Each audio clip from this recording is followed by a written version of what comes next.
Sejam todos bem-vindos, bem-vindas, bem-vindes. Esse é o Pod Ju. E hoje eu tô com um convidado super especial. É um queridão que, inclusive, a gente combinou o nosso look sem saber, tá? Estamos de azul. Alexandre Serafim. Quem me acompanha no canal do YouTube ou pelo Instagram já viu ele por aqui nos vídeos. Então, quero agradecer a tua presença, Lê. Tô muito feliz. E seja muito bem-vindo. Obrigado, Ju. Eu te confesso que eu tava ansioso por esse convite, mas eu não queria pressionar ninguém. E já tá sendo uma injeção de autoestima estar aqui sentado contigo, porque eu receber tantos elogios assim, né, é uma maravilha. Mas para quem não me conhece, então, né, eu sou Alexandre Serafim, eu sou médico psiquiatra e especialista em sexualidade humana. Trabalho aqui na Ancre, tenho meu espaço em Curitiba também, e por aí eu divido as minhas atividades também com o Instagram. Ele é muso do Instagram. Quem não segue depois... Aliás, já vamos fazer agora, né, Ale? @dr.alexandreserafim. Hoje a gente vai falar sobre sexualidade, identidade de gênero. Inclusive, é muito legal, porque a gente já teve, pro pessoal da Ancre, né, Ale, tu fez uma aula. E até esses dias eu tive uma aula de... esses dias teve uma aula com a Carmita. E eu falei, essas coisas que a Carmita tá ensinando, já aprendi com o doutor Alexandre. Sei que ela é uma das tuas referências em sexualidade, né? Foi onde eu fiz a minha pós-graduação, minha especialização, né? Foi com o grupo da Carmita Abdo do Prosex na USP, em 2017, já vai algum tempinho. Tá, então já vamos começar por aí. Como é que começou essa sexualidade, assim? Tem um vídeo contando um pouco dessa história, mas pra quem não viu o vídeo, vamos contar, assim, conta um pouco da tua história, como isso chegou na tua vida. Vamos lá, porque eu comecei a trabalhar com sexualidade de uma forma bem assim, despretensiosa, né? Na verdade, eu sempre fui atraído por sexualidade, por já estar envolvido no tema, né? Podemos falar um pouquinho sobre vida pessoal depois. Mas sempre estive envolvido no tema sexualidade, cresci nisso. Minha mãe era professora de educação em sexualidade, numa graduação em enfermagem em Tubarão. Por ter crescido nisso, fui desenvolvendo gosto, interesse, adquirindo conhecimento. Mas dentro da faculdade de medicina, eu nunca tive um clique, um sinal de que eu poderia realmente trabalhar com isso. Até porque na faculdade de medicina, ao menos na minha época, acredito que na sua época também, doutora Julia Trindade, a gente não tem conteúdos de sexualidade humana. Eu lembro de ter tido 2 aulas de sexualidade da mulher na disciplina de ginecologia e obstetrícia. Eu acho que sim. Eu não. Tu tava falando, eu tava tentando lembrar na minha época de faculdade se eu tive alguma coisa. Acho que não, assim, acho que na gineco e uma pincelada muito leve, inclusive. Muito leve, falar de dispareunia, vaginismo, enfim, mas nem ensina a tratar direito, na verdade, então passava de uma forma muito superficial. Hoje em dia eu acredito que já seja diferente, até porque eu participo de muitas palestras, jornadas, workshops dentro de universidades, onde a gente consegue colocar o assunto em pauta, em mais evidência.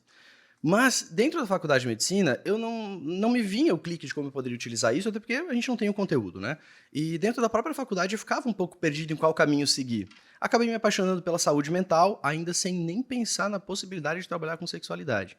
Durante o meu primeiro ano de residência em psiquiatria, no final do primeiro ano, eu atendi uma mulher transgênero na emergência da clínica psiquiátrica onde eu fiz a residência. E era uma mulher trans que ela havia tentado suicídio. E ali eu comecei a querer entender mais sobre o universo, sobre a vivência daquela pessoa, porque era visível que a própria existência dela levou essa mulher a uma condição de doença emocional. A partir dali comecei a estudar e descobri um universo da sexualidade humana. Descobri que existiam alguns cursos bem aleatórios pelo Brasil, muito poucos. Descobri que já existia o Congresso Brasileiro de Sexualidade Humana. Na época, haviam tido poucas edições. Já estava no início, assim, se falava... E até se quando a gente pensa, tu tá falando, mesmo na psiquiatria, assim, na minha residência, eu acho que eu não ouvi falar sobre esse assunto.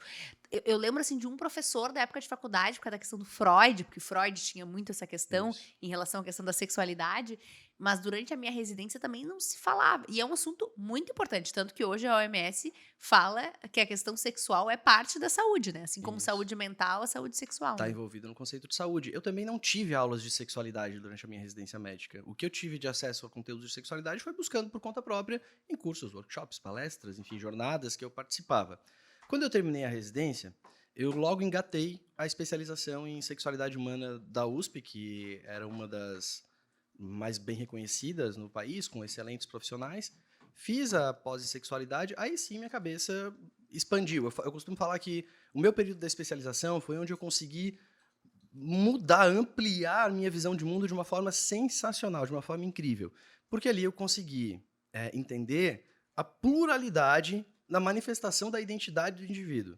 Isso tudo através da sexualidade. E sem contar também que se estendeu um leque para possibilidades de tratamento, porque até então eu me interessava pelo universo LGBTQIAPN+, algo mais sobre a expressão de gênero, algo relacionado nesse aspecto da identidade sexual.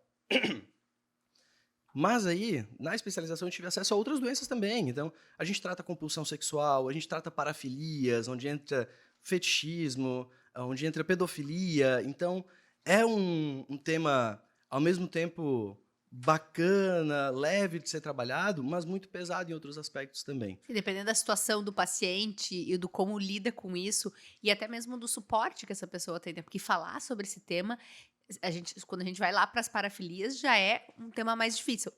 Falar sobre sexualidade geral. Exato. As pessoas têm medo. As pessoas têm medo, têm vergonha de falar sobre sexualidade, né? Porque a gente aprende que é algo que não deve ser falado, é muito tabu. E eu tenho muito orgulho de, com base em tudo isso que eu vivenciei ao longo da minha vida, do conhecimento que eu adquiri, de hoje poder ministrar as aulas de sexualidade humana na residência médica que eu fiz, na clínica de psiquiatria onde eu fiz a residência médica em Curitiba. E hoje nós somos a única residência médica do Paraná que tem aulas de sexualidade humana. Então, eu tenho muito orgulho disso que foi construído. Ale, pra quem não entende nada, tá chegando aqui, caiu de paraquedas aqui desse podcast, o que é sexualidade? Já que tu falou um pouquinho da tua história, como é que tu chegou, né, a estudar a sexualidade, mas o que é sexualidade? Essa é uma dúvida muito comum, Jô. As pessoas vão tropeçando no conceito, né? Existem alguns conceitos de sexualidade. O que a gente mais utiliza é o conceito da OMS e o conceito da doutora Carmita Apto, que é a nossa referência aqui no país. Tanto o conceito da OMS quanto o conceito da doutora Carmita coloca diversas características, tanto de manifestações físicas e psíquicas, que caracterizam a sexualidade. Eu gosto de resumir em uma frase. Né? Eu gosto de entender a sexualidade como um conjunto de características que forma a identidade de alguém. Ponto. E que busca, necessariamente, a satisfação de algum desejo. E não necessariamente o desejo sexual. Tá? Mas eu gosto de explicar apenas com essa frase. Eu acho importante também falar que hoje se fala muito sobre sexualidade, né? E ao mesmo tempo que se fala muito sobre sexualidade, ninguém sabe nada, ninguém sabe exatamente sobre o que está falando. Os ensinamentos em sexualidade geralmente acontecem em conversa entre amigos, acontecem na internet, de um jeito completamente informal. E eu gosto de começar todas as minhas aulas começo, na verdade, todas as minhas aulas falando que aquele momento não é a opinião do Alexandre. Eu estou falando de ciência, porque sexualidade é uma ciência. E muito médico esquece disso. E muitas vezes tem uma opinião e uma visão distorcida da situação, né? E inclusive com as suas moralidades, com as suas questões e até com os seus problemas internos em relação a isso, né, Ale? Eu sempre falo que assim, tem 2 pontos que é uma das buscas de maior atendimento na psiquiatria, acho que 2 coisas que são muito importantes: sexualidade e dinheiro. Se a gente for resumir assim, claro que a gente não está resumindo o transtorno mental a isso, mas muito da busca numa psicoterapia, quando a gente vai olhar por trás ali, muito tem a ver com questões de questão financeira e lidar com essas questões financeiras e sexualidade / relacionamento. Né? Eu acho que são os 2 pontos principais que mais mexem e que muitas vezes ignorar isso, as pessoas vão meio que botando para baixo do tapete, não falam sobre isso, têm medo de falar sobre isso. Acaba atrapalhando muito mais, né? Eu não posso falar que todo paciente de saúde mental tenha uma queixa relacionada à sexualidade, porque eu não tenho esse dado. Mas é quase todo paciente, com certeza. Até porque, como você bem falou, quando a gente fala de sexualidade, ou então algum prejuízo da sexualidade, a gente não está falando só de uma disfunção sexual, de uma incapacidade de ter o ato sexual com satisfação. A gente está falando de relacionamento, como você bem pontuou. A gente está falando de respeito ao outro, a gente está falando de autoconhecimento. Então é muito difícil um paciente psiquiátrico que não tenha alguma queixa relacionada à sexualidade. É claro que os pacientes que chegam até o meu consultório geralmente já chegam com esse viés. Ele já tem o viés, né? Se a pessoa já olha lá, doutor Alexandre, sexualidade, a busca já é uma busca. Não que tu não faça a psiquiatria geral também, né, Ale? Faz a psiquiatria geral, mas a questão sexualidade é uma das coisas que tu mais trabalha, mais estuda, adora, sabe muito, dá aulas incríveis. Então, acho que a pessoa já vai sabendo, pô, ali, né, com esse profissional, eu já sei que é uma pessoa que eu vou falar sobre esse assunto. Então, a pessoa não vai também ter medo de falar. É verdade, Ju, obrigado. Tá? Sim, atendo psiquiatria geral, inclusive, quando a gente atende casos de depressão ou casos de transtornos de ansiedade, a pessoa já está com dificuldade de se expor a algum relacionamento. E para muitos psiquiatras, ela não tem a liberdade de conversar sobre o assunto. Comigo, apesar de a sexualidade não ser uma queixa principal, não ser o foco das queixas da sintomatologia, do quadro clínico, ela aparece como uma consequência dos sintomas emocionais. Em sexualidade, quando a gente estuda a sexualidade, a causa dos transtornos da sexualidade, a gente entende que mais de 70% das causas dos transtornos da sexualidade tem uma origem mental, uma origem psíquica. E dos 30% que não têm uma origem psíquica, com quase toda certeza eles vão ter uma repercussão emocional. Quem é que tem uma queixa sexual que não tem uma repercussão, um sofrimento, um dano emocional? Juntando os dois, só os 70% já indicaria estar um psiquiatra e um psicólogo aí na jogada para tratamento, né? Se juntar os dois, justifica muito. E também tem um porém que quase todos os tratamentos bem estabelecidos para qualquer transtorno de sexualidade indica o uso de psicotrópico. E quem melhor que o psiquiatra para tratar, para prescrever um psicotrópico, orientar sobre o efeito do medicamento, né? Tô até falando isso que muita gente me questiona como que um psiquiatra acabou trabalhando com sexualidade, né? Deveria ser um outro profissional, tipo um ginecologista, um urologista. Parece que não faz muito sentido, né? Isso. O psiquiatra tem que tratar de saúde mental e o que isso tem a ver com a questão sexual. E, na verdade, tem tudo a ver, até porque quando a gente vai pensar em tratar transtornos gerais, ansiedade, depressão, transtorno bipolar, em alguns casos, a gente vai ter como consequência, como efeito colateral do próprio transtorno, como efeito colateral das medicações, alterações sexuais. Então, é muito difícil que um paciente que...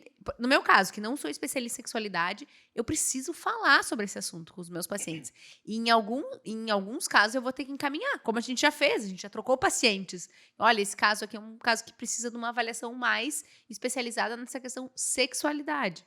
Agora, não dá para negar isso, não dá para não perguntar para o paciente sobre esse Não tema. tem como né? invalidar essa parte da vida do paciente que é tão importante. Citou uma coisa muito importante, Ju. Quando chega uma queixa sexual, a gente tem que entender, a gente tem que separar o que é um transtorno da sexualidade que é primário, o que é uma queixa sexual que faz parte da sintomatologia de um quadro psíquico e o que é um efeito colateral do medicamento. Isso é muito importante, porque o que acontece? Muitas vezes o paciente chega com um quadro depressivo no consultório. A depressão, como a gente bem sabe, é como se fosse uma redução da energia psíquica do indivíduo. Então, todas as funções mentais, neurológicas ficam reduzidas. Isso inclui a função sexual, principalmente o desejo, o interesse pelo sexo.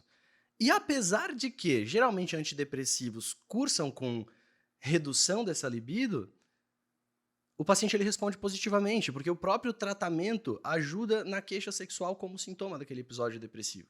E aí a gente acaba tendo como consequência a pessoa ter mais libido. Até eu quero que tu explique a diferença entre desejo primário e secundário, que é, eu tenho vontade, então eu tenho desejo, e quando eu vou ter a relação, eu não consigo ter prazer, eu não consigo ter orgasmo, que são situações diferentes, né? Isso que a gente também tem que diferenciar, né, Lê? Desejo primário e desejo secundário. Existe uma outra forma, uma outra linguagem que eu gosto de usar, Tá. que é o desejo sexual espontâneo e o desejo sexual responsivo, né?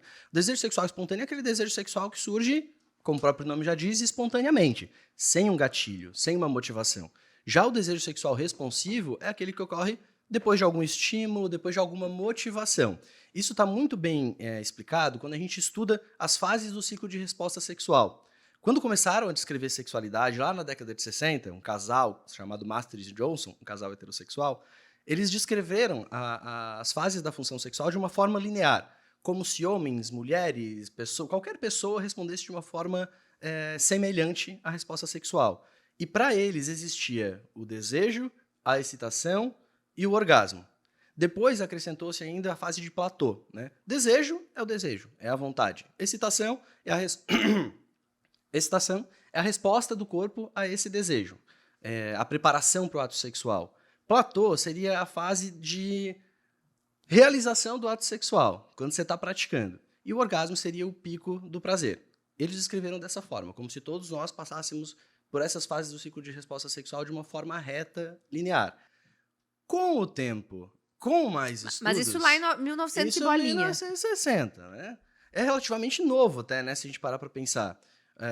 Mas com o tempo, ali pelos anos 2000, a Basson, que é uma outra autora, ela descreveu o ciclo de resposta sexual, principalmente de mulheres, ocorrendo de uma forma circular. Ou seja, ele não tem necessariamente um ponto de partida e um ponto de chegada. Pode ser variável. E não necessariamente uma resposta sexual inicia pelo desejo, mas sim por uma motivação, que daí surge um desejo responsivo.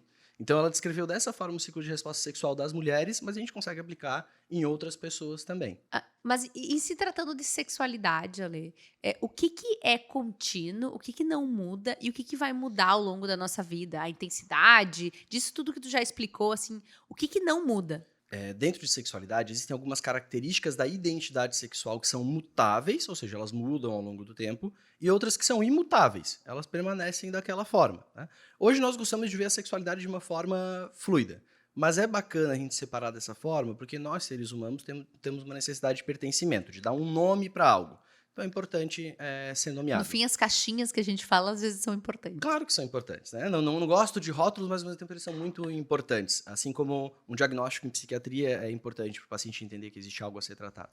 Mas existem então essas características da identidade sexual que são mutáveis e que são imutáveis.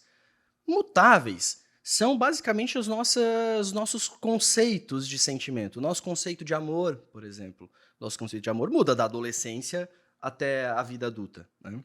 A intensidade de sentimento desse amor muda, a nossa maturidade muda. As Então, prioridades em relação ao que é importante, né? prioridades mudam, então o modelo de se relacionar, tudo isso também muda ao longo do tempo. Assim como também as preferências sexuais. Quando eu falo preferência sexual, pelo amor de Jah, não me confunda com orientação sexual, né? Quando eu falo preferência sexual, são preferências durante o ato sexual, o que eu gosto de fazer durante o sexo. Não para onde está direcionado o meu desejo, que seria a orientação sexual. E pelo amor de Deus, não existe opção sexual, pelo amor de Deus. Jamais É exclua isso. orientação. Não custa falar, né? São palavras. Ai, gente, não. É orientação. Opção é uma escolha. Então não é opção, é uma orientação. Se você ouvir isso da boca de alguém e essa pessoa continuar insistindo na opção, é só perguntar pra ela quando que você optou se interessar pelo gênero que você se interessa. Ou então, quando que tu escolheu a cor dos teus olhos, por exemplo? Isso. Não É uma é algo que se característica. escolhe. Sexualidade, identidade sexual é uma coisa que se é, não se escolhe. E características imutáveis, aí a gente entra a identidade de gênero e a orientação sexual, né? A identidade de gênero é como eu me identifico no mundo diante dos conceitos que a gente tem de gênero. E a orientação sexual é para onde está direcionado o meu desejo. Gênero também é uma discussão bacana. É uma palavra que se tem utilizado muito atualmente e também há muita confusão, né? Mas o que é gênero? De uma forma bem simples, gênero é aquilo que a gente, como sociedade, definiu que é coisa de menino e coisa de menina. Só isso. Quem se identifica pelas coisas de menina, pelo universo feminino, se identifica, se entende como mulher. E quem se identifica com o universo masculino, a gente chama de homem. Mas existem pessoas também, a gente não pode esquecer disso, que não se identificam completamente com nenhum desses gêneros, não se sentem confortáveis em ser rotuladas com algum desses gêneros. Não se entendem, né? Nem como homem, nem como mulher. E aí, hoje, existe mais de 40 identidades de gênero descritas. 40. Gente, 40. a gente sempre pensa homem, mulher e trans, assim. A gente já entende isso como, agora, 40 identidades. Isso, mais de 40 identidades de gênero. Claro que, como sexualidade é um tema novo, surgem questões novas, surgem assuntos novos, assuntos descobertos, digamos assim, que precisam de um nome. E a tendência, com o passar dos anos de estudo, é acabar juntando alguns desses conceitos em gavetas e chamá-los por um nome só. É o que acontece, por exemplo, numa situação que a gente chama de não binarismo. Existem pessoas não binárias, ou seja, que não se enquadram em nenhum desses perfis de gênero, nas coisas de menino e nas coisas de menina. E antes existia, a gente chamava de pessoas não binárias um gênero, gênero fluido outro gênero, outros nomes outro gênero. O que eu quero simplificar é que pegou-se algumas dessas identidades de gênero, agrupou e simplesmente falou que essa pessoa é uma pessoa não binária. Por isso, eu gosto de frisar para os meus alunos, e aproveitando aqui, para a aula da Ancria eu também falei sobre isso, de gravar pelo menos 4 gêneros. 4 de mais de 40 é um número tranquilo de se decorar, né? 10%, né? Dá. 2 a gente já sabe completamente que é homem e mulher, né? Gravem que existem pessoas não binárias que não se identificam necessariamente completamente com um gênero ou com outro, e pessoas agênero, que não se identificam com nenhum desses gêneros. Então, guardar esses 4. Homem, mulher, não binário e agênero. Existem pessoas não binárias que não necessariamente querem ser chamadas pela linguagem neutra, né? É muito comum, inclusive, ver pessoas que se identificam como pessoas não binárias preferindo que se utilize um dos pronomes, masculino ou feminino, para se dirigir a elas. É importante falar isso também. Eu fiquei um pouco na dúvida. Não binário, Aproveita para nos explicar, assim, porque eu tô aprendendo também, tá? Aliás, cada vez que o Ale fala, eu aprendo alguma coisa. Uhum. Não binário e agênero. Qual que é a diferença? Claro que às vezes é muito sutil, mas... Isso, é muito sutil. O não binário, digamos assim, que ele flutua entre o masculino e o feminino. O agênero não está em nenhum dos dois. Tá, entendi. Entendeu? Flutua. Às vezes, por vezes eu estou me sentindo identificando um pouco mais com esse universo feminino, mas não completamente com ele. Por vezes com esse universo masculino, mas não me identificando completamente com ele, mas sempre flutuando. Isso E é o aí estado aquela do coisa não-binarismo. de como parece, né? Assim, da roupa que tu veste, do estilo, ou não. Não tem a ver com essa coisa externa. Não, a gente está falando de expressão de identidade como eu me sinto, o que está dentro da gente. A Tá. expressão desse gênero é uma outra característica da identidade sexual. Porque não necessariamente eu vou ou eu posso expressar o gênero com qual me identifico. Existem muitas pessoas trans que não realizam, não passam pelo processo de transição porque existe uma barreira, seja social, enfim, qualquer que seja ela, que impede que ela manifeste essa expressão de gênero adequadamente com a sua identidade. Uma questão social, muitas vezes, assim. Isso, muitas de onde vezes social. vive. Muitas vezes acontece dentro da própria casa, né? Começa dentro da própria casa, mas a sociedade é muito cruel em relação a essas E pessoas. assim, ó, tu vai falando e eu vou pensando, né? Talvez a gente não saiba tudo isso, talvez o próprio Ale que estuda ainda tem que, às vezes, pensar, não custa nada tu perguntar pra pessoa como ela quer ser chamada, qual é o jeito que ela prefere, o que ela se identifica para que tu use o pronome certo, para que tu use o nome certo, né? Mês passado eu vi uma reportagem sobre o Dia Internacional de Combate à LGBTfobia e tinha uma pessoa falando que num serviço de saúde, e a gente sabe que isso é bem recorrente, mesmo com todas ela descrevendo, né? Mesmo com todas as características femininas, com o nome feminino, eu fui chamado pelo meu nome de nascimento masculino. Uhum. E pra ela aquilo pegou de um jeito, assim, ela tava relatando, e é tão sério isso. O serviço de saúde tem que acolher essas pessoas da melhor forma possível. A gente precisa dar acolhimento e perguntar como essa pessoa gostaria de ser chamada, como ela se identifica. É o mínimo. É o mínimo. Independente da especialidade médica, independente da profissão, é respeito pelo outro. Esse respeito tem que vir de qualquer que seja profissional de saúde, seja ele médico ou não. Até porque uma pessoa transgênero precisa passar por profissionais de saúde para realizar o processo de afirmação de gênero. E tu falou uma coisa muito bacana, Ju, que é a questão de já existir uma adequação física para a identidade de gênero, mas ainda não ter um registro, a alteração do registro. Isso, muitas pessoas acabam demorando um pouco para fazer esse registro. E eu já tive pacientes que me relataram que, inclusive, para ir no cartório, tem toda uma burocracia. A sensação é que não querem fazer um complicador, algo que deveria ser simples de fazer a retificação, né, do nome. Então, tem muito essa dificuldade social ainda, né? Tem um olhar torto, né? Antes, lá em 2014, quando eu comecei a estudar sexualidade, a gente fazia multirões para emissão de laudos e atestados para pessoas trans fazerem a retificação de nome, porque era necessário um atestado. Hoje, não é. Ainda bem. Agora vamos voltando um pouco. Calma, eu não terminei minha ideia. Então tá, então termina. Sorry. Mas não tô interrompendo muito, não. Hoje eu tô comportada. Não, Ju. Da retificação de nome dos laudos, né? Isso. Os pacientes transgênero, para iniciar qualquer etapa do processo de transição, precisa passar por uma avaliação de um profissional de saúde mental, tanto um psicólogo quanto um psiquiatra. O Sistema Público de Saúde exige que esse paciente ele realize pelo menos 1 ano de psicoterapia antes de se submeter a algum procedimento.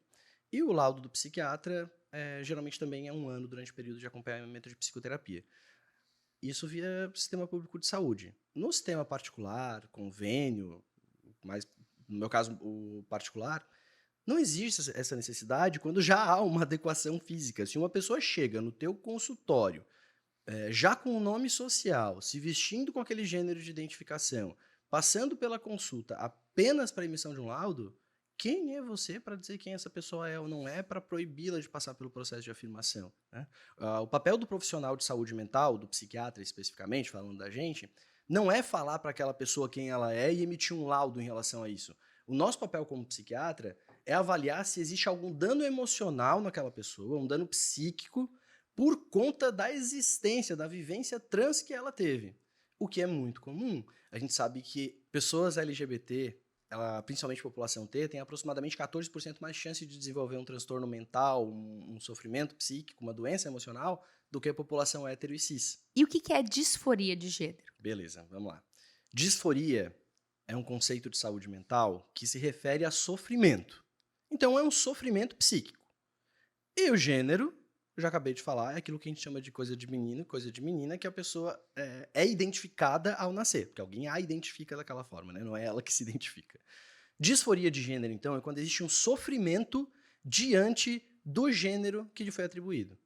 Por exemplo, você, Júlia Trindade, se sentir desconfortável em ser chamada pelo pronome feminino, ou se sente incomodada com partes do teu corpo. Então, disforia de gênero é um sofrimento relacionado ao gênero.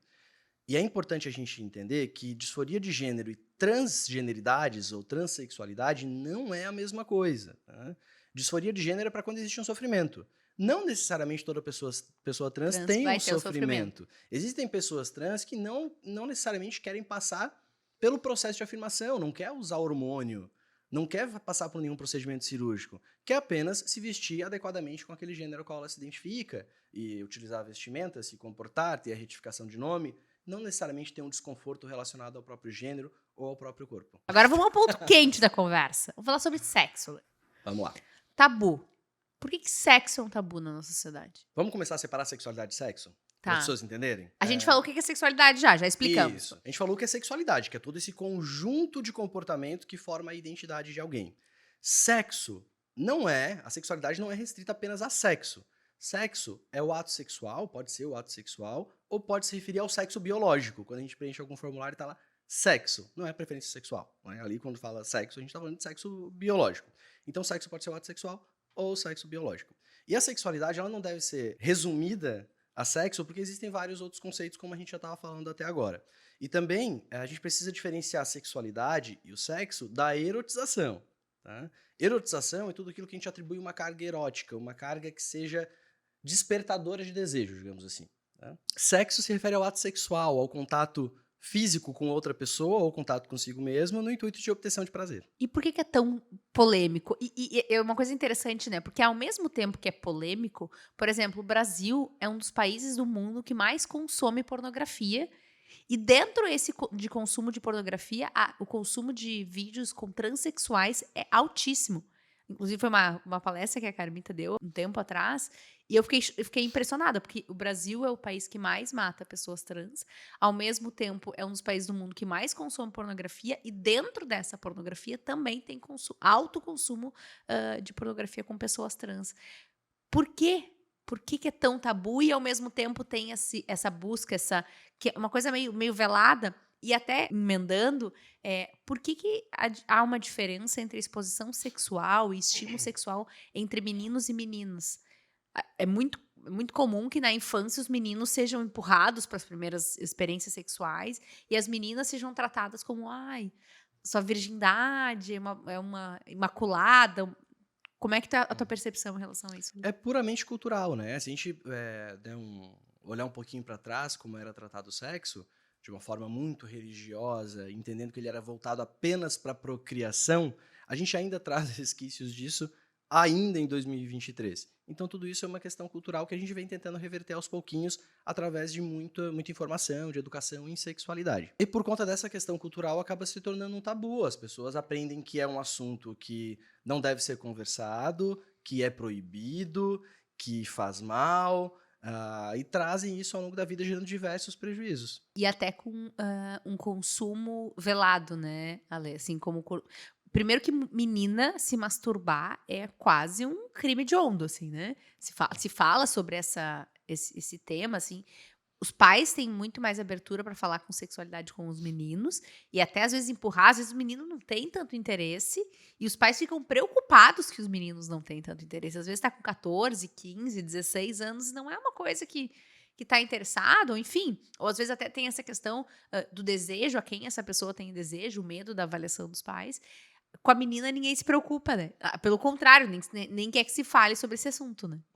Aquela imagem da menina pura, virgem, que isso pode refletir na personalidade, no respeito que a sociedade pode ter a ela, culpa do machismo, né? E o menino acaba sendo jogado para a vida sexual. Faz 13, 14 anos, o pai já quer levar ele pro puteiro, ou até mesmo colocar ele para fazer sexo com animais. Isso é muito comum ainda no nosso país. No interior, no Rio Grande do Sul ainda tem uma, eu acho que aqui talvez Santa Catarina um pouco também, mas no Rio Grande do Sul, e são histórias que a gente fica sabendo que são assustadoras, que eu espero que cada vez menos, até porque eu gosto muito dessa frase que o Ale fala, o que é uma prática, já que tu falou em sexo com animais, o que é uma prática sexual saudável, Ale? Vamos lá. Para decorar e não esquecer nunca mais, tá? Anota, já anota. O que a gente considera uma prática sexual saudável? Tá? É todo aquele sexo que é praticado entre seres humanos, adultos, que estejam vivos, onde haja consentimento e sem risco ou dano para a saúde de ninguém. Se a tua prática sexual respeita esses 5 critérios, pode ser feliz. Ale, fala de novo. Assim, vamos repetir, porque tem umas coisas que vale a pena a gente repetir. Repetindo, 1, 2, 3. Quais são 5 critérios? Olha pra câmera lá, faz a tua sedução. Momento de sedução, vai. Ale. Seduz as pessoas, Então, práticas vamos lá. sexuais saudáveis. 5 são os critérios da prática sexual saudável. Quais são?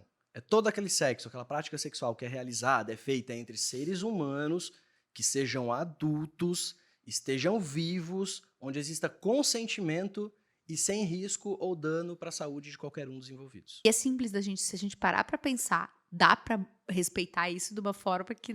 Chega a ser óbvio, né? E o óbvio precisa ser O óbvio dito precisa ser em dito muitas vezes. muitas vezes. Há pouco tempo teve uma polêmica com o Diplo, um DJ, que até já tocou com a Anitta e tal, que ele disse que ele se considera um homem heterossexual e ele recebeu sexo oral de homens. E aí? E continua se identificando como hétero. Como heterossexual. Meu Deus, esse assunto rendeu tanto. Tanta gente veio falar comigo sobre isso que eu até fiz um vídeo no meu Instagram. Corre lá.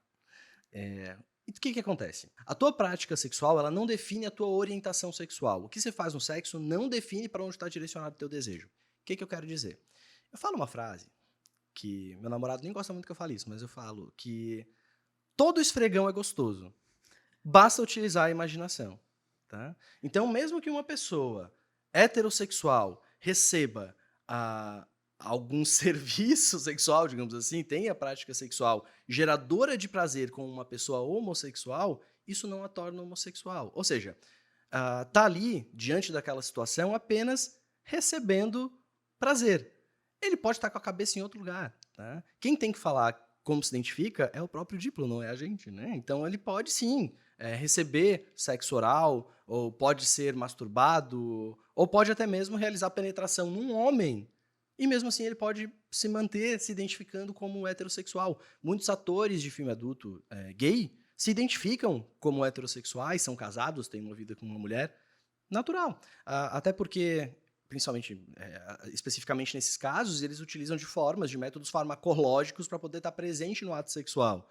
Então, farmacologia mais imaginação vai ser prazeroso. E até porque mesmo dentro da orientação, tem a questão da orientação sexual e do romântica, né, Ale? Isso. Porque às vezes a pessoa tem uma atração mais romântica por um gênero e uma orientação mais sexual para o outro gênero. Isso pode também variar, né? Pode. A gente, quando fala de bissexualidade, que seria esse caso, a gente não está falando de uma pessoa que se interessa 50% por homem e 50% por mulher. Essa proporcionalidade ela pode ser diferente. Pode ser diferente no sentido de que eu sinto mais atração sexual por homem. Vamos lá, 70% de atração sexual por homem e 30% de mulher. Mas eu me sinto mais confortável em me relacionar afetivamente com mulheres. E tá tudo certo. A proporcionalidade ela pode ser diferente. Inclusive, importante, quais são os 5 pontos da identidade sexual que um profissional de saúde precisaria saber, tanto sobre si próprio quanto das pessoas que ele atende, tá? Sexo biológico, a identidade de gênero, a orientação sexual, a expressão de gênero e a orientação romântica, como você bem falou, tá? Todos esses pontos, todas essas características são independentes, elas não necessitam, não devem estar unidas ou em conformidade uma com a outra. Não é necessariamente porque você tem um pênis que você vai se identificar como homem, se interessar afetivamente e romanticamente com mulher e se expressar de uma forma masculina. E é muito comum também, mesmo dentro da sigla, né, LGBT, que as pessoas bi sejam invisibilizadas, né? Invisibilizadas. Já ouvi muitos comentários de homens gays, por exemplo, bi é quem não se decide. Ou mesmo da pessoa hétero falar, né? O bi é aquele que não sabe o que quer, cada hora quer uma coisa. Isso, é indeciso, né? Muita gente fala isso mesmo, fala que bi é de Então bichona. então não existe bi. Não, existe. Existe Então bissexualidade. existe, a pessoa pode ser bissexual, não quer dizer porque ela gosta de um... Inclusive a pessoa pode ser pansexual também, Pode ser né? pansexual. Qual é a diferença, né? Muita gente não entende. Mas se a pessoa já gosta de homem e de mulher, o que é o pan? O que é o tudo? Qual é esse tudo que ela gosta, né? O bissexualidade, o bissexual, são pessoas que se interessam pelos dois gêneros, homem e mulher. Pansexual não vê essa distinção de gênero. Sente atração sexual por pessoas, independente da identidade de gênero delas. Agora tá na moda sapiosexual. Sapiosexual. A sapiosexualidade, a gente gosta de... A gente gosta não, né? Porque a Tu não gente gosta. usa, né? Sapiosexualidade são aquelas pessoas que só desenvolvem um desejo sexual depois de já ter uma atração intelectual pela pessoa. Então, uma admiração intelectual. A inteligência gera desejo sexual. Inclusive, teve uma influencer que falou isso, aí a piada foi... mas é quando todo mundo é mais inteligente que tu, fica fácil de ser sapiosexual, né? E BDSM? agora vamos falar do... Isso, BDSM. E aí, Ale, fala sobre... BDSM, uma questão Quero polêmica. casos, quero... Sem nomes, mistura atualmente os casos que tu já viu e conta pra gente. BDSM. Primeiro, o que é, que tem muita gente que não sabe. Isso. BDSM é uma sigla para bondade, disciplina, sadismo e masoquismo. É o antigo sadomasoquismo que a gente chamava, né? A gente tem no nosso manual diagnóstico como um transtorno parafílico, ou seja, um transtorno da preferência sexual, ali definido o sadismo e o masoquismo como transtornos. Ou seja, sadismo são pessoas que gostam de infligir outras pessoas a dor e humilhação. E masoquismo são pessoas que sentem prazer ao serem humilhadas ou machucadas. Isso pode ser um transtorno ou não. Mas isso também pode ser praticado ainda estando dentro das 5 regras da prática sexual saudável. Então existe uma discussão dentro de sexualidade do quanto a gente considera o BDSM uma patologia e do quanto a gente não considera. Quanto considera uma prática sexual. Uma prática sexual saudável enfim, humana. Tanto que o BDSM ele é praticado com regras. Uma pessoa, quando entra numa comunidade de BDSM, muitas vezes ela assina um contrato, né? Inclusive com palavra de segurança, que ela possa falar nos momentos onde ela esteja se sentindo mais desconfortável para não ter riscos. Né? Mas lembrando, pode ser um DSM e ainda assim se incluir com as 5 regras da prática sexual saudável. Até porque a gente pensa que há pouco tempo atrás a homossexualidade foi excluída do DSM como um transtorno mental, né? Não faz muito tempo. Então, tudo isso está sempre sendo revisado e a gente precisa sempre estar revisando e revisitando para tentar entender, né, o quanto isso é um transtorno ou não é e o quanto tem de prejuízo, porque o princípio básico da psiquiatria um dos critérios para qualquer transtorno mental prejuízo clinicamente significativo ou sofrimento clinicamente significativo. Então, de alguma forma, aquele comportamento, aquele funcionamento gera um prejuízo na minha vida ou de outra pessoa, ou gera um sofrimento que realmente me atrapalha na minha vida, né? Isso, é aquilo que a gente chama de orientação sexual egodistônica, ou identidade de gênero egodistônica, quando alguém sofre por conta da constatação da sua orientação sexual ou identidade de gênero. E existe homofobia interna? Opa, caramba. Aparece pra caramba dentro do consultório, inclusive, tá, Ju? Como eu falo sobre sexualidade abertamente, e eu até acho importante expor um pouco da minha vida pessoal, no intuito de me humanizar, horizontalizar essa relação com o paciente, muitas pessoas já chegam confortáveis para conversar comigo sobre a sua homossexualidade, no intuito de serem acolhidas e entenderem que existe uma possibilidade de viver, de ter sua rotina, de ser feliz, de ter uma vida como qualquer outra pessoa. Procuram justamente com esse modelo porque elas já apresentam essa homofobia interna, essa homofobia internalizada que a gente chama.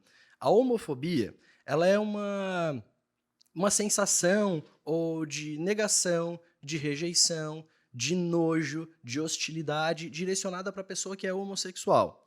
A homofobia internalizada tem todas essas emoções e pensamentos direcionados para a própria pessoa que é homossexual. Então, com essa sensação de rejeição, de nojo, de invalidação da orientação sexual, ela acaba inibindo o comportamento e acaba trazendo muito prejuízo de vida, prejuízo de crescimento mesmo, pessoal e profissional. E as pessoas que são assexuais, Ale? A É sexualidade. possível não ter sexo, não ter relações sexuais, não ter contato sexual e ter uma vida saudável? Com certeza. Boa. Sexualidade saudável não é sinônimo de vida sexual ativa. Eu não preciso estar transando com uma determinada frequência para estar de boas e muito bem com a minha sexualidade. E a assexualidade está aí para provar isso. A assexualidade, ela é uma orientação sexual. Lembrando que orientação sexual é para onde está direcionado o teu desejo. Alguns exemplos. Heterossexuais, que são pessoas que têm o desejo sexual direcionado para pessoas do gênero oposto. Homossexuais, que são pessoas que têm o desejo sexual direcionado para pessoas do mesmo gênero. Bissexualidade, que são pessoas que têm orientação sexual para os dois gêneros. Pansexualidade, que não vê distinção de gênero. E a assexualidade são pessoas que não têm o direcionamento desse desejo para ninguém.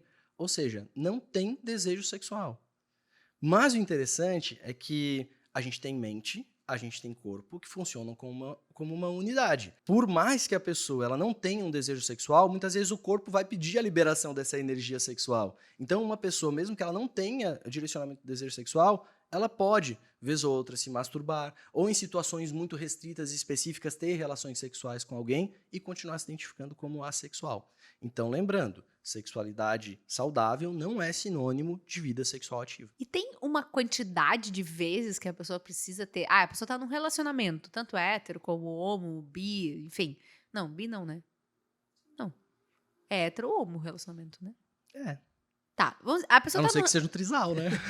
A pessoa tá num relacionamento, né? Independente da conformação desse relacionamento. Quantas vezes ela precisa transar por semana? Sem regra, né? Ah, Ou por existem- mês, sei lá.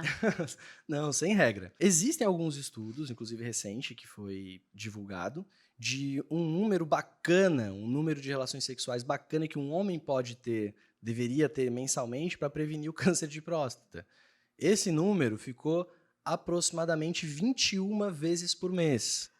Isso não existe. Quem é que tem tempo de. Isso não existe. Não, até assim, se for por masturbação, até que dá. É, Porque não precisa combinar com ninguém e tal, mas relação sexual é bem mais difícil, né? Porque sim, são a relação sexual. duas sim. pessoas, horário, filhos, cachorros, trabalho. Então, não Polêmica. tem um número certo, Ale. Não tem um número certo. E também não tem um número máximo que a gente considera patológico.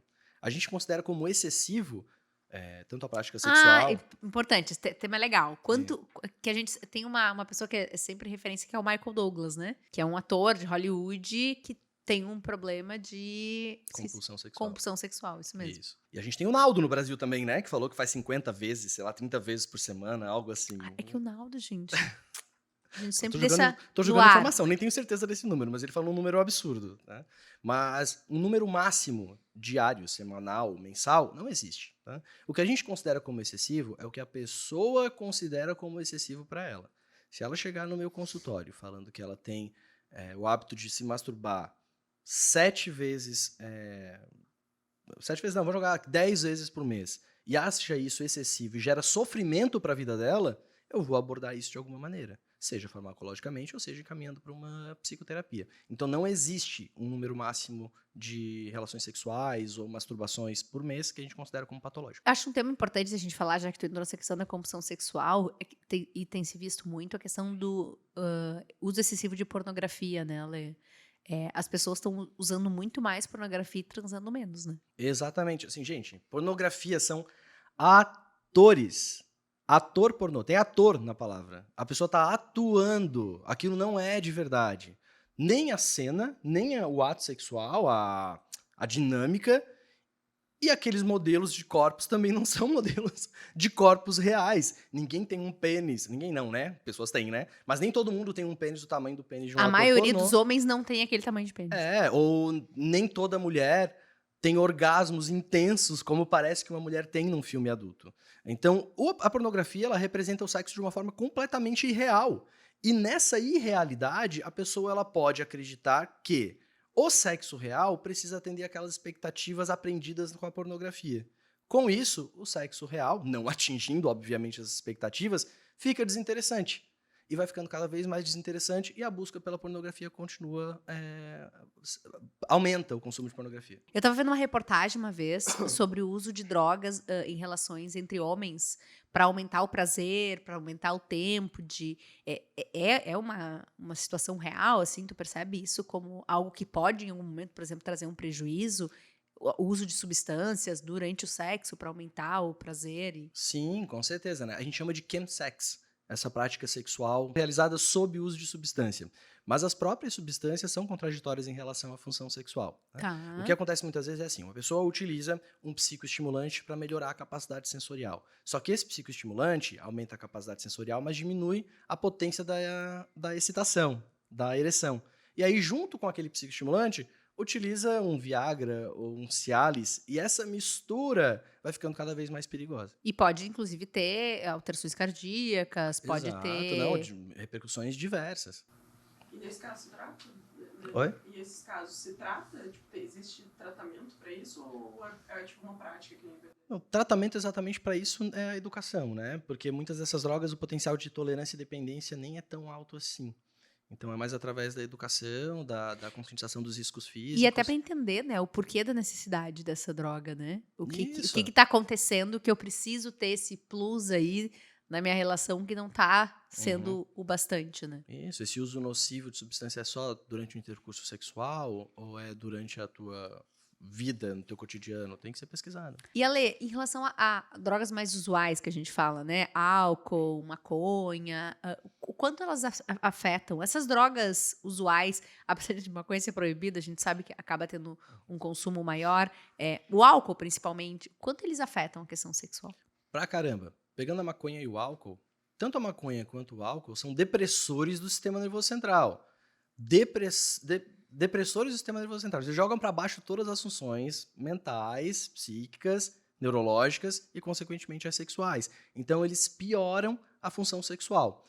No início do uso de álcool, a pessoa ela fica mais soltinha, exatamente. Aquela animação inicial. Assim. E da maconha também acontece essa desinibição. E essa desinibição, além de todo o prejuízo de rebaixamento do sistema nervoso central e prejuízo da função sexual, essa desinibição pode fazer com que a pessoa se coloque em situações de risco.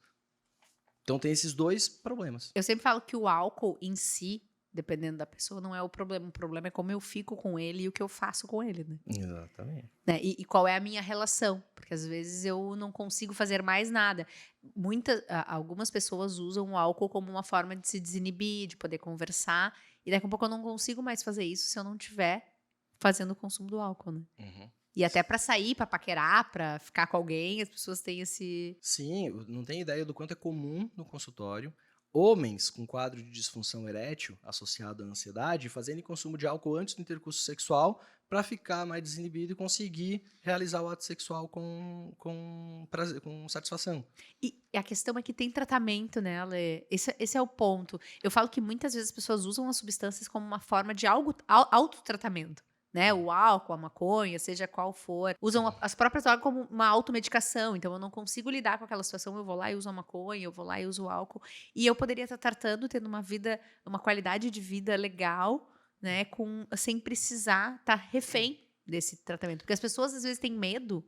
Já ouvi, inclusive, fuma maconha todos os dias há 15 anos para ficar tranquila, mas tem medo de ficar viciado no remédio para ansiedade, por exemplo. Mas não fica sem a maconha, por exemplo. Entende? Então, é mais essa relação. Dá para eu ter uma vida. Tem medicamentos. A gente tem medicamentos seguros que podem ser usados e que vão melhorar. Caramba. Por trás de todo uso nocivo, abuso e dependência de substância, existe um sofrimento emocional que precisa de acompanhamento. E claro que existem medicações que vão auxiliar muito bem nesse aspecto. E sobre as relações, Ale? Quando que... eu já ouvi uma vez de um paciente assim... eu tive aquela conversa... E o que conversa? Conversa que todo casal gay tem na semana. E aí, vamos abrir o relacionamento ou não? Como é que é isso, Ale? Assim, como é que essa questão de relacionamento aberto funciona pra todo mundo? Não funciona? É a solução quando o relacionamento tá acabando? Sem regras. O importante é a gente saber o conceito de tudo isso, né? Relação aberta, poliamor, amor livre são conceitos diferentes, né? Relação aberta é aquela relação onde, em consentimento, as pessoas envolvidas em um relacionamento decidem não inibir o desejo, não inibir a execução daquele desejo sexual por outras pessoas. Poliamor é quando existe uma relação entre mais de duas pessoas. E amor livre são pessoas que se envolvem, mas sem colocar um rótulo do relacionamento. A relação aberta, alguns autores de sexualidade livremente colocam, expõem, como se fosse um resultado da evolução das relações humanas, como se a relação seria mais evoluída se ela fosse nesse formato, ou as pessoas fossem mais maduras se a relação fosse nesse formato. Mas não tem nada disso. Relação aberta, ela é só uma modalidade, é só mais uma forma que você tem de exercitar a tua sexualidade. Desde que em consentimento com a pessoa que se envolve com você e com sexo protegido, tá tudo certo. Mas não é evolução das relações humanas, é apenas mais uma possibilidade de exercitar a tua sexualidade. E quando a gente fala em relacionamento, assim, que as pessoas estão se questionando, de repente se a gente abrir o relacionamento vai ser melhor. Ju, decidir optar por uma relação aberta nunca deve ser no intuito de salvar um relacionamento. Tá? Abrir a relação deve ser algo em consenso, em conjunto com a tua parceria, para o bem-estar de todo mundo. Não adianta você abrir a tua relação no intuito de salvar, porque isso não vai dar certo. Ou pode até dar certo durante um tempo e depois vai estragar tudo. Quando que a terapia em casal, tu acha importante, assim, em que momentos que tu vê que a terapia em casal pode realmente fazer diferença no relacionamento? A terapia de casal ela pode entrar quando existe qualquer conflito grave, qualquer conflito que esteja gerando um dano para aquele relacionamento. E é bacana, porque muitos conflitos não conseguem ser resolvidos apenas com as duas pessoas do casal, uma falando uma coisa e outra falando outra coisa. É necessário um intermediador, um moderador naquela conversa. Então a psicoterapia vai bem em qualquer situação de... E aí pode ajudar até na vida sexual, né? Com certeza ajudará na vida sexual. Se for um profissional especialista em sexualidade humana, ainda pode dar orientações de como melhorar a vida sexual do casal. Já que isso costuma ser uma das queixas mais frequentes quando um casal vai para terapia juntos. E as zonas erógenas, Ale? O que é zona erógena? Zona erógena tem a ver com sexualidade, por exemplo, assim, o homem, né, tem muito medo de sentir prazer em algumas áreas e isso significar orientação sexual. Vamos lá. Zonas erógenas, né? A gente falou que erotização é tudo aquilo que desperta o desejo. Zonas erógenas, então, seriam zonas do teu próprio corpo que seriam despertadoras, que acendem esse desejo sexual. Isso, essa zona erógena, ela pode acontecer em diversas partes do nosso corpo, porque a gente tem terminação nervosa em tudo quanto é parte do nosso corpo, em alguns lugares com maior concentração, inclusive. E, por isso, cada pessoa pode ter zonas erógenas diferentes uma das outras. Muitas pessoas gostam de ser tocadas no nariz, no mamilo, na axila, no cotovelo, nos genitais, no ânus. O ânus, inclusive, é uma grande polêmica, né? Porque homens heterossexuais, a maior parte deles, pelo menos, acredita que sentir prazer ou ter qualquer contato na região anal já significa que a pessoa é homossexual. E não tem nada a ver com isso. Todo mundo tem muitas terminações nervosas em região de ânus. E um carinho ali, dependendo da forma como for feito, relaxado, disponível, pode ser sim muito prazeroso. É que se associa a relação sexual entre dois homens como uma relação que tá com o ânus é presente, é usado com a questão que homem hétero não pode sentir prazer, porque senão isso significa um desejo sexual por outro homem, né? O prazer anal é apenas uma característica, uma fonte de obtenção de prazer. E pode acontecer em pessoas independente da sua orientação sexual. Em homens, além de todo o carinho na região, a própria penetração pode trazer muito, muito prazer. Por conta da estimulação da próstata. O estímulo prostático, ele é gerador de prazer. Então, homens héteros, tá tudo bem sentir prazer na região anal, com penetração, tá tudo certo, tá? Podem explorar todas as regiões do seu corpo. Conversem com as pessoas que vocês estão juntos sobre esse assunto. Acho que a gente já tá encerrando, né, Ale? Que a gente falou de vários temas, mas a conversa é fundamental quando a gente vai pensar em sexo, né? Sim, diálogo. Muitas pessoas me fazem. Toda segunda-feira eu abro caixinha de pergunta no Instagram. Já vai lá e já manda, aproveita. Toda segunda-feira. E muita gente me pergunta, na caixinha de perguntas, o que ela faz sobre o seu relacionamento. A minha primeira resposta é: conversa com a tua parceria. Se a tua parceria não souber que existe aquele incômodo da tua parte, como é que você vai resolver de uma forma unilateral? Então, diálogo sempre. Você está se envolvendo afetivamente com uma pessoa. Ela deveria ser, em teoria, a pessoa que você tem mais intimidade para discutir qualquer assunto. E as pessoas não conseguem ler nossa mente. Então, se tu não falar, se tu não explicitar... E eu gosto de... quando a gente trabalha com regulação emocional e com essas habilidades, até da terapia dialética comportamental que a gente traz, fale como você está se sentindo. Então, eu me sinto dessa forma quando você age dessa forma. Não precisa atacar, porque às vezes as pessoas têm medo de falar e achar que o outro vai se sentir atacado. Então, depende da forma como tu fala, mas fala. Isso. É importante falar, é importante discutir, é importante dizer pra pessoa, olha, eu gosto quando tu faz isso. Quando tu não faz, ou quando tu faz isso, eu não gosto. E até hoje eu vi, enfim, que a relação sexual começa, a próxima relação, quando terminou a que tu acabou de ter. Porque o meio do caminho entre essas duas relações sexuais importa muito. E uma das queixas que se tem muito das mulheres heterossexuais o marido passa o dia inteiro reclamando, xingando, chega à noite e quer ter relação sexual.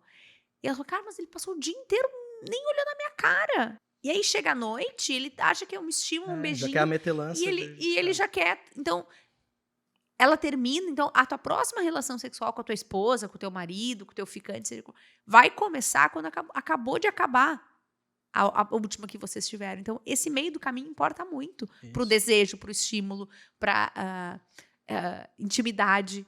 Pro vínculo, né? Como no geral. Também é muito comum as pessoas entrarem em relacionamentos com as suas expectativas em relação ao próprio relacionamento que não são compatíveis com as expectativas do outro. Então a pessoa entra num relacionamento achando que aquela pessoa pensa exatamente o que ela pensa sobre ter um relacionamento e a expectativa não é atingida, fica insatisfeita e não consegue expor dessa forma. Então conversam com a pessoa, o que ela espera, o que é um bom relacionamento para ela, o que precisa ter num relacionamento para ele ser saudável.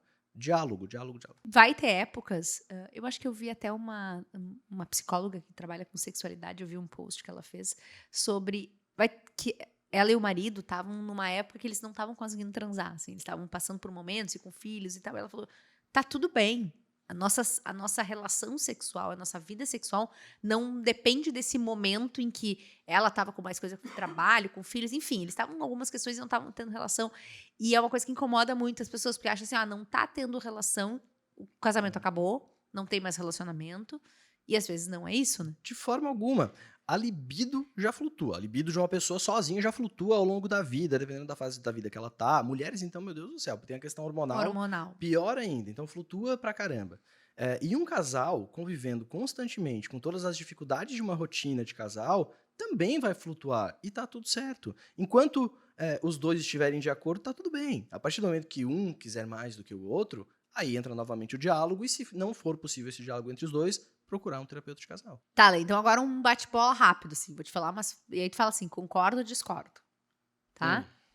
Brinquedos sexuais. Concordo. Filhos no quarto. Discordo. Linguagem neutra. Concordo. Posso puxar um gancho? Claro. Tá.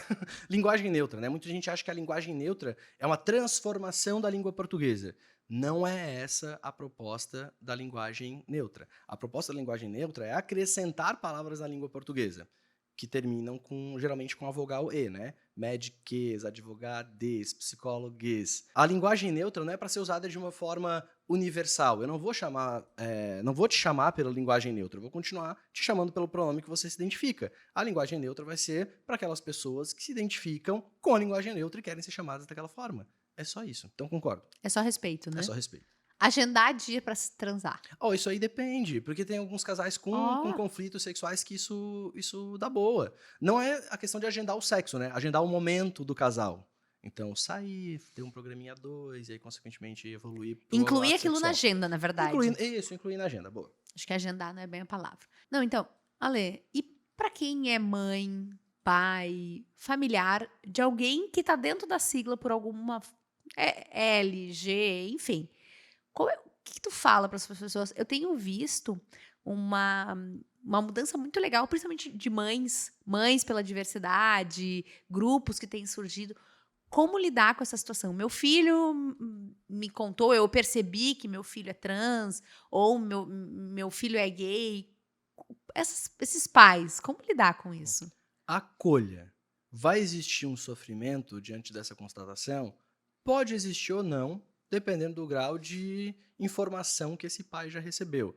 Mas acolha o seu filho. A identidade de gênero, a orientação sexual, a gente não escolhe. O que a gente escolhe é se a gente vai manifestar, expressar quem a gente é, ou vai expressar para onde está direcionado o nosso desejo. Inclusive, lembrar que a família costuma ser um lugar de rejeição para pessoas LGBT, onde começa a rejeição. Um percurso comum de se ver é a pessoa ser expulsa de casa, sendo expulsa de casa, não completa os estudos, não completando os estudos, não consegue se posicionar no mercado de trabalho, não se posicionando no mercado de trabalho, vai para a marginalidade, e aí, estando na marginalidade, quando eu falo marginalidade, entenda-se drogas, prostituição. Mais de 90% das meninas trans do nosso país estão envolvidas com prostituição. Nossa. Então, pensar nesse percurso que geralmente pessoas LGBT passam. E lembrar também que, se você está sofrendo, pensa no sofrimento do teu filho até a constatação de quem ele realmente é. Como que deve ter sido doloroso esse processo para ele. Sabe que a dona Déa Lúcia, né, a mãe do Paulo Gustavo, ela participou de um podcast e ela falou sobre isso. Amem seus filhos. Eu só queria que meu filho estivesse aqui hoje, mas eu amei ele, eu acolhi, eu defendi, e ela defendia com unhas e dentes o filho dela. Então, eu acho que o recado é: amem seus filhos, eles não deixaram de ser a pessoa que você amava antes, né? E faz muito sentido isso que tu falou, Ju, porque eu falei da frase que eu coloco no início das minhas aulas, tem a frase que eu coloco no final das minhas aulas também, que vamos ser quem a gente é, vamos amar quem a gente quiser amar, e principalmente, vamos fazer a nossa parte para que todo mundo tenha esse direito também. E só pra encerrar, já encerrando, sobre casamento gay, a única pessoa que tem que aceitar o casamento gay é aquela pessoa que foi pedida em casamento. Ninguém mais. E um casamento não é gay, né? Um casamento é um casamento, as pessoas que são gay, né?